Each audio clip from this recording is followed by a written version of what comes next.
তাহলে আমি সিদ্ধান্ত নেব এই শেষ বয়সে এসে তোমাকে তালাক দেবো। বাবা, আপনি এসব কি বলছেন? আপনার দোহাই লাগে, আপনি এসব কথা বলবেন না। আমি চাই না আমার জন্য আপনাদের মধ্যে অশান্তি লাগুক। ওগো, তুমি আমাদেরকে এখান থেকে নিয়ে চলো, ডাক্তারের কাছে নিয়ে চলো তুমি আমাকে আগে। ও ও ও ওমা, চলো তুমি চলো। শোনো, আমি তোমাকে একটা কথা বলছি। এই বুড়ো বয়সে রাস্তায় রাস্তায় যদি ঘুরতে না হয় সে ব্যবস্থা করো। ভালো একজন মা হওয়ার চিন্তা ভাবনা করো, আদর্শ মা হও। ছেলে মেয়েদের সঙ্গে কীভাবে আচার আচরণ করতে হবে তোমার জানা নেই, আর ছেলের বউকে কিভাবে আদর করতে হবে তোমার জানা নেই। তুমিও তো একজন মা, কথাটা মনে রেখো। বাবা, হ্যাঁ বাবা, বাবা ওর অবস্থা ভালো না বাবা, ওকে হাসপাতাল নিতে বাবা। চল বাবা, তাড়াতাড়ি চল বাবা, জলদি চল। বাবা আমিও যাবো বাবা। না মা, তোমার জ্বর দরকার নাই, তোমার জ্বর দরকার নাই মা। তুমি বছরের পর বছর, দিনের পর দিন, মাসের পর মাস আমার বউটার সাথে যে আচরণ করছো মা, তোমাকে আজকে যেতে হবে না। ও মা, কয়দিন আগে তো তোমার মেয়ের ওই তাকে তো তুমি তার শ্বশুর বাড়ি থাকতে দাও নাই, নিজের বাড়িতে রাখছো কত আদর যত্ন দিয়ে।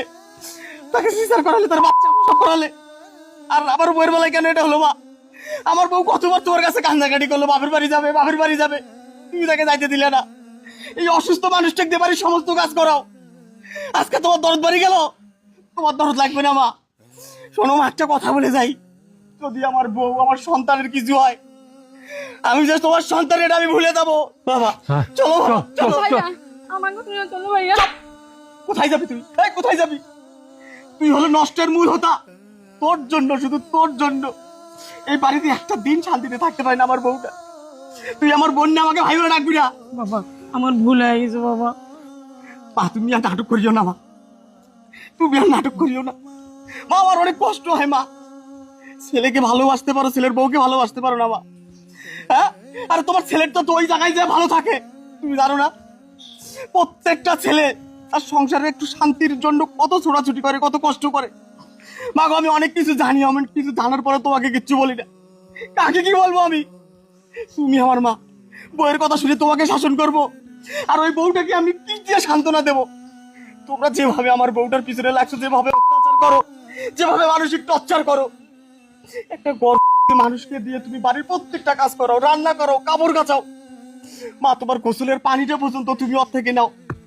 ও মা, তোমার ভিতরে কি একটু দয়া হয় না মা? তোমার এই মেয়েটার প্রতি যদি তোমার এত ভালোবাসা থাকে, এত দরদ থাকে,